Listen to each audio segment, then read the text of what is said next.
your normal workday routine, and the accelerated program means a new term starts about every 10 weeks. If you're looking to gain a broad general management and leadership perspective, then Webster University's Management and Leadership degree program is the right one for you. It's all a part of what's next at Webster University. Go to webster.edu/manage, accredited by ACBSP. Broadcasting from the Paddock Mall Studios, this is WOCA, Ocala, Gainesville, The Villages, 1370 AM, 96.3 FM, The Source.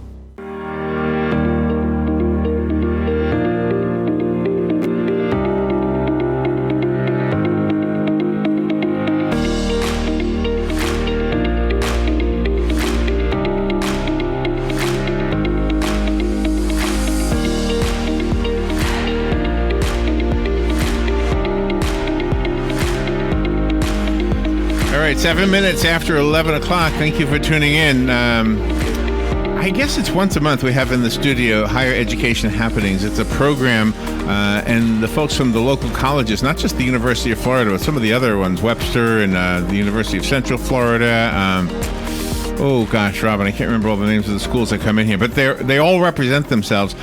And I often think I wish some of the stuff that they were talking about had a book. And well, guess what? There is actually a book, and we're going to talk about it right now. It's called Beat the College Admissions Game with Project Merit. Susan Tatsui-D'Arcy is on the phone.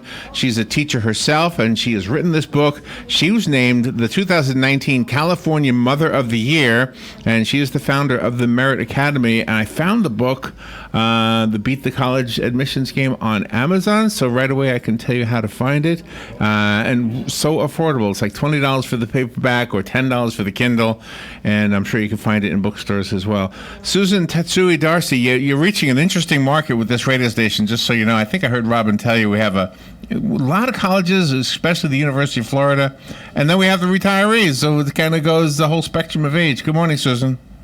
Good morning. Thank you for having me. You're welcome. Where are you calling from? From Santa Cruz, California. Yeah, you got up early to be with us, huh? Yes, I did. So do the rules differ from state to state, or will this book help the Florida kids? It helps kids all across the United States and internationally. Oh, is that right? Wow. Okay. So in what way? Like, one of the things that always comes up is the testing that happens at the high school level, and this will help them with that, right? Well, it helps them get into college in terms of college admissions, because when college applications ask for your GPA and your SAT scores and your extracurriculars, they're looking to define who this kid is that's applying. And when you do a project, it separates you out from your peers. So you're not looking like, one of the 8 million kids play sports. So if you're saying that you play soccer, you're not going to stand out. If you're in the marching band, you're not going to stand out unless you are the number one who went to the top and you won nationals. And that's kind of a difficult thing to do in spending your whole life to try to do that, to position yourself so you can become the MVP of a football team. When you don't, you might get hurt and you might not make it. When you do a project, you are the CEO and founder of your business. You are the inventor and patent holder for your device. You're the author and publisher for your book. So you put yourself in a position where you get to. Oh, I love what you're saying. Yeah, know it all. Yeah. That kind of thinking actually is part of the things that Robin and I do outside the radio show. We have a lot of things that we are kind of projects. We call them projects, just like you do. So these are projects for high school kids to kind of make them stand out. Yes, and they build skills so that they know where to go. So when the kids I work with do a project in high school, like let's say they create a nonprofit, and they decide to go out and save the whales or create an energy source to get us out of climate change problems, they refine their interests. And then when they look at colleges, they're in a position where they choose colleges that have the majors that are interesting to them. So it actually propels them into a career. It makes them look amazing on paper, because they've already done something. So colleges don't have to worry and wonder about whether this kid's going to have something to talk about, be successful. I love this. I wanted to ask you about the prestige part of this. And in order for you to answer, I'm going to have to explain what I mean by that. a lot of times kids will do a project, let's say, on their own. Let's say here in Florida, we had Hurricane Michael. Wasn't it Michael, Robin? Yes. That really ruined a town on the panhandle of Florida called, was it Mexico Beach or something? Yes. There's a beach up there. The whole town was blown away. And you know who came to the rescue? Local kids. They put together these like caravans of food. They couldn't drive, but they got these. I love it. Yeah. Now, that's beautiful and huge, but it's not necessarily under the guidance of their school. It was just something they did on their own. So do they need that connection? How do they share that with the college recruiters, if I'm using the right word? I love this. This is the best part. The kids who did that are going to look better than kids who were doing a project with their school. It doesn't make you look stronger. You don't become stronger if you're doing a project because you're going to get a grade for it, or it's part of the thing where you're trying to impress your teacher by, picking up trash at the beach. That's not a project. It's not doing Habitat for Humanity where your parents pay thousands of dollars for you to fly somewhere with your bucket of nails and your hammer, and you stand there and just look at them and say, now what do I do? They want the leader. They want the person who created Habitat.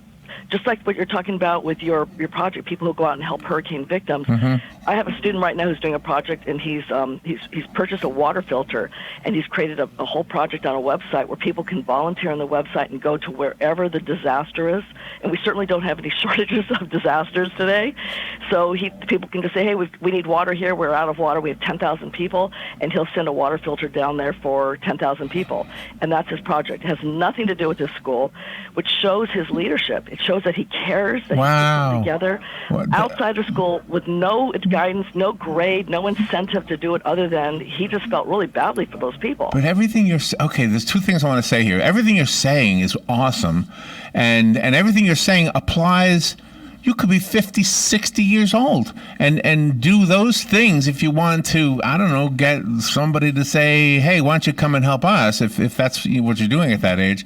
But the other part of it is I like the idea that you can do it on your own. But what I think a lot of times kids do stuff, they don't realize how good it looks because they're so used to, you go to the award ceremony at the school and it's always something school related. Not that that's bad either. But so how do you tell the kids that this is, you got to put this on your resume? How do they understand that that's important? That's why I wrote this book, to show them how to use people. I want to back up a second because you talked about the Florida, you've got the kids in college, but you also have your retirees, all from the New England Correct. Coming down to Florida. And these people are all professionals. They did something in their lives. That's how they supported themselves. They would be amazing mentors to these kids. They can just go to senior centers and say, I'm looking for an engineer, a mechanical engineer that can help me devise a door lock or something to keep my brother out of my room, whatever it is that they want to do. They get the advice and they get guided by these mentors, and they do these projects on their own. And then what they do is, I put this in my book, you write a press release, and you get on a radio show like yours, and they get to talk about this, and then the university folks are listening to your radio show, so they're going to hear about this. But every single college offers the students a chance to either get a letter of recommendation, so the students should write on their resume, which they would, that they did this really cool project. And that way the teacher who's writing the letter will write that, not only did the student get an A in my class, and everybody loves this kid, but this kid outside of school went out and did, saved hurricane victims. Right. And that way the teacher validates it so it's true, because of the scandal. We've got a lot of people not trusting things that students or parents are saying. So the students are actually in a position to be able to, boast about it there. But then in their essays, they write, they're writing a personal statement, and they can incorporate in their essay. And I actually help students do that. I have a whole staff of people that help kids take their projects and put it into words, so that it's from their 17-year-old perspective, not a 50-year-old perspective, but a kid's perspective on why they did this, what they learned, and what they plan to do with it when they get to college. I love that. And you also had a really nice example of a young lady, 17 years old, a senior, and she did a huge project about should people be vaccinated or not vaccinated, and she actually followed around some unvaccinated classmates, and then she proved her point. Very, very special she was. Yes, yeah, and I like to do that with the students when they come to my office and we brainstorm. And kids can do this on their own. That's what's in the book. How do you find a project? But typically, it's just a conversation. Just like, oh, did you hear that there was a measles outbreak? And then then the hair on the back of their neck stands straight up, and they're like, what? People aren't being vaccinated, and so I point them in directions of different projects that need to be addressed. And I also work with students to help them understand how to phrase and how to frame their argument. So the students who go out there and say things like, you need to vaccinate, anti-vaxxers are crazy. Well, they just turned everybody off. Nobody's listening to her. And I told her, I just said, with your project, you need to name it something without using the word vax, anti-vax, vaccination, or immunizations. And she sat across the table from me and just looked at me like, what? How can I do that? And I just said, you got a week. I'll see you next week, and let's think about that. And she came back with, get your shots. And I said, now they're going to listen, because they're not going to shut their brains off as soon as they say, oh, she's a vaxxer. I'm not going to listen to her because she's already that's very smart. And so she's looking at reframing. But she not only just talked about it, she gave the explanation as to why, and she also set up a website, getyourshots.net, so that way people can go to that. Nothing just stops. It's a continuation. She also wrote a song, and she performed it at our TEDx event. We have TEDx Merit Academy here in California, and she spoke there, and her message is out there. People are contacting her to go speak at their organizations to educate people about the importance of getting vaccinated. I love that. I think these are the things that we should be encouraging our children to do anyway, even if it's not with the intent of using it as a way to get into college. And so I'm wondering, as parents are listening right now, I wonder how many of them are saying, well, my son rescued a dog and brought it back to life, or my daughter cleaned up the pond at the park, and we never used that as a way to get into school. So it sounds like maybe we as the parents need to be the ones who kind of take mental notes or actual notes, and then say, you know what, when you apply to school, you got to make sure you mention this, especially if does it have to be related? Like the kid who saved the birds, does he have to be, applying to become a veterinarian, or could it be part of just a bigger, rounder picture of himself, I guess? Mm-hmm. It does not have to be part of your major. My oldest daughter, built a hydrogen fuel cell. And she was the first middle school student in the world to do that. Wow. It's an engineering project. Wow. And she was the first, and Stanford and Harvard and Yale and everybody was just banging on her door to get her to go. And as a matter of fact, they called so many times I actually had to tell them to stop calling because she was at Stanford. Oh, wow. Wow. Tough problems. But the reason I'm bringing that up is she was interested in the project because she wanted to save the climate in terms of, I'm not meaning the world in terms of civilization, in terms of climate change. But she's a doctor. She's an ER doctor today, and she went into medicine, which has nothing to do with engineering. She hated physics, Mm-hmm. But the nice thing is, the thing that was so exciting for her was that she realized that what she did when she was 13 years old is something that she talked about during her interview for med school, or for Stanford. She wrote about it in her essays. They don't have interviews. And then for med school, she talked about it in her interviews because she had published several publications at Stanford, just like all kids at Stanford and all kids at all the Ivies do. But what she did that was different was she built a hydrogen fuel cell when she was 15. It has nothing to do with medicine. So during the interview, that's impressive. They actually just said, wait, you whatever, everybody does this. And so again, the playing field is now level because getting to med school, you need to get published, you need to do research, and all the things that everybody does, just like SATs and GPA for high school kids, right? The playing field is level. And the difference, and that's why 4.6 GPAs, perfect SAT scores, don't get into colleges like Harvard, Yale, Stanford, is because they need to stand out, and not because they play an instrument or they're on the soccer team or something. It's doing something that shows that you are different, that you are an interesting person.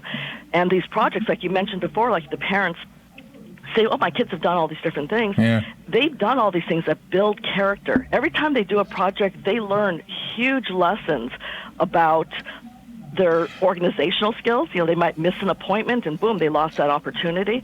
But there's no better way to learn that than do the hands-on when you're starting a business or writing a book or devising a patent. One of my kids also wrote a patent, sent it in, and then realized that she didn't send enough copies. I guess there was something like 7 copies. She sent 6 or something, and it's for a scholarship, so she lost a scholarship opportunity. But I got to tell you today, everything she applies for, she gets. I mean, she applies for things for medicine, and she's in EMS and ER work, and she knows how to read those instructions because she got burnt. And that burn really was a great learning lesson for her. I could have gone in there and fixed it by saying, Nicole, did you read that? And then she'd say, oh, let me put another one in there, and she wouldn't have learned. But she learned because it was her project, and she owned it. And that's what you want your kids to do. And you're also encouraging them not to get discouraged, because there are so many people that try to make a person feel they're not worthwhile. Yes. Well, yeah, let's hope those kids have a parent who says, don't listen to any of that stuff. Let me ask you something about already existing things. Like you mentioned Habitat for Humanity earlier. That seems to me that would be a good thing. Like if my son was doing like hammering or something, like a house build. Robin did this. Of course, she was like 35 years old when she did it. We volunteered to build a house. And it feels great. But it's still. And I want to back up. I don't want to say anything bad about Habitat. Because I love Habitat, and I believe in that, and I think that's really important. And for kids to go, you're right, and learn how to build a house in 3 days. What a great skill. I think every high school student should build a house, because then they understand where electricity comes from. You don't just flip on a switch. They understand the wiring. They understand the dangers, plumbing, etc. I think that's a really great skill to have. But if you want to stand out to college, now we're looking at college admissions, which is the reason I wrote this book, is you want to stand out by doing something that's different. Okay, I see. Tens of thousands of kids do this, and adults do it every year. And it's kind of like the way you look at kids who go to camp at Stanford or Harvard or Hopkins. They go to, the parents pay $4,000 to $7,000 for the kids to go away to camp at these prestigious colleges so they can experience the college life and take a couple classes, and they thought that would really help their kids get in. It doesn't do anything. All it does is show that the parents have the funds to pay for that, and then they get less scholarship money. I'm just kidding, but the demonstration is not it's not doing what they think it's doing. Okay. You really want to put that money in terms of the ROI. If you have a little chunk of money for your child, I would put that money into supporting your child or helping them go to Indiegogo or GoFundMe to fund their project. And go out and do something like that. Because Larry, that makes sense. And Larry always says, have your own idea to do something. Don't, hold on to somebody else's coattails and work with the other person on their ideas. Come up with your own idea and move forward. That's what Larry always says. Exactly. That goes back to the Habitat idea. So instead of going to Habitat and bringing your bucket of nails and hammer, come up with something and just look, and you can just go down to victim awareness or something and go down there and find somebody who needs help. And if you're interested in going into law, help a family who doesn't speak English, who needs legal help, like with immigration. Go out there, do the research, be their advocate. You'll get into law school. So let me ask you. And you'll learn whether you like it or not. So let's get the listeners to understand better what the book does. Does the book do that kind of thing as far as like prodding a little idea so that you can make it your own?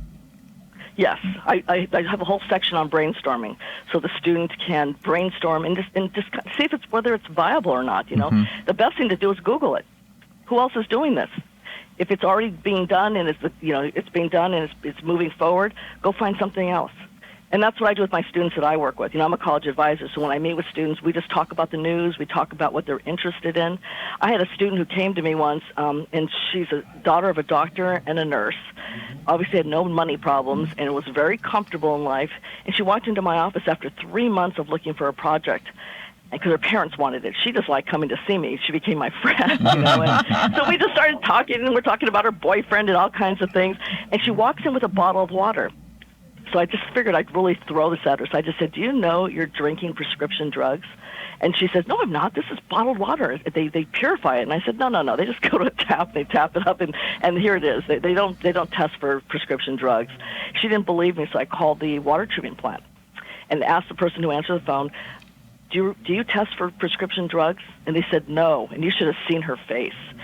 And then I said, do you remove prescription drugs from the water in our whole county water treatment plant? And they said, no, we don't have the funds to do that. And voila, that became her project. Wow, I never knew that either. I drink bottled water all the time. Yeah, no, they don't. And it's a huge problem, and nobody knows this.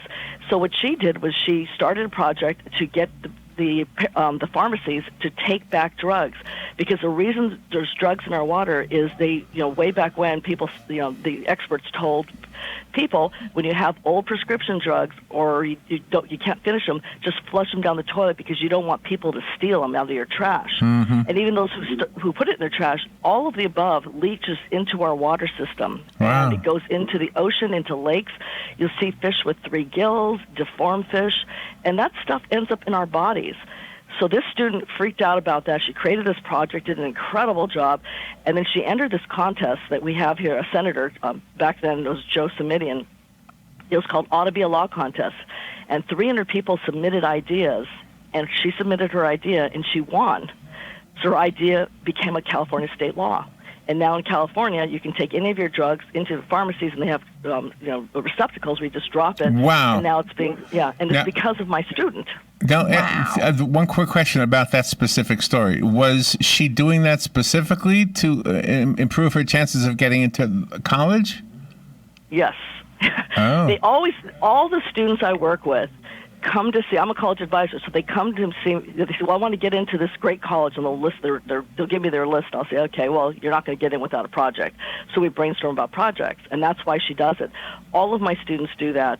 As a matter of fact, parents have helped their kids do it because they want their kids to get into college. They want them to get huge scholarship dollars, and they're doing it for that reason. But the bottom line is, once those students, every single student I work with, does a project, it changes them. They become interesting people. They become confident. Yes. They become the kinds of kids you look up to, the kids that do things like go save people at hurricanes, and they realize that they've got to not be smoking pot and doing drugs before. This is really brilliant. You're brilliant. So how did you get to be so smart? How did you know this? Were you doing this when you were that age? No, not even close. And that's why when I had children, and I'm watching how everybody believes their kids are brilliant and wonderful, and so did I, and I kept watching them thinking, what can we do? I don't want them to watch TV, and I don't want them to play video games and waste their lives away. Right. So I started doing projects with them, and at first I started doing it for my kids when they were little, like when they were 8 and 9 years old, and I helped them start businesses, and I didn't do it for them, but I guided them through the whole process. So they became really confident. At 11 years old, my youngest daughter, or both my kids actually started their own businesses, but they were able to go into InDesign, which is a desktop publishing program. Back then it was called PageMaker, and lay out brochures and we use InDesign. Yeah. Robert and I used that program. And PageMaker years ago. Yeah, we did too. And they were experts at it. They can create a flyer in 2 minutes. They can put it together because, of course, it's a desktop publishing program, and they can make posters, and they understand how to do that. And those are skills that will get them a job. I mean, my youngest daughter graduated from college. She went to Claremont McKenna College in California, which is a very elite college and just an incredible college. She went out for her first job interview, and the company said, well, they threw something at 6 kids. They picked from all the Ivies and Claremont McKenna College, and they said, okay, one of you is going to get this job here. And they just threw this at her, and they said, all the kids, they said, in 5 days you're going to come here, and one person will be left standing at the end. And here's a product we want to sell. Tell me how you want to sell it, because she went into marketing. And she created a brochure and a television commercial all in 5 days. And then she walked in, and she said that my daughter went to the bathroom, and when she was in the bathroom, she heard the committee talking. They didn't know she was in the bathroom, and they just said, wow, did you hear, Jack? She had a commercial. She created a brochure. She actually went out and did product research. That's cool. And she heard that. So she texted me and said, Mom, I got the job. And of course, they offered her a package that we couldn't believe. It was like, wow, this is your starting job. So they just offered an incredible opportunity.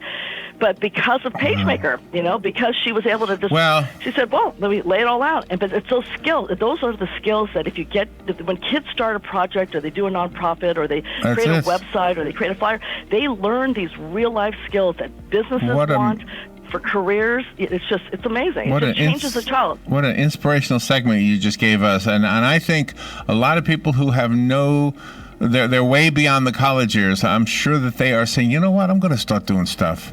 I'm going to pull myself away from the TV. I'm going to start a project, even if you don't need the merit. You're just going to have a project.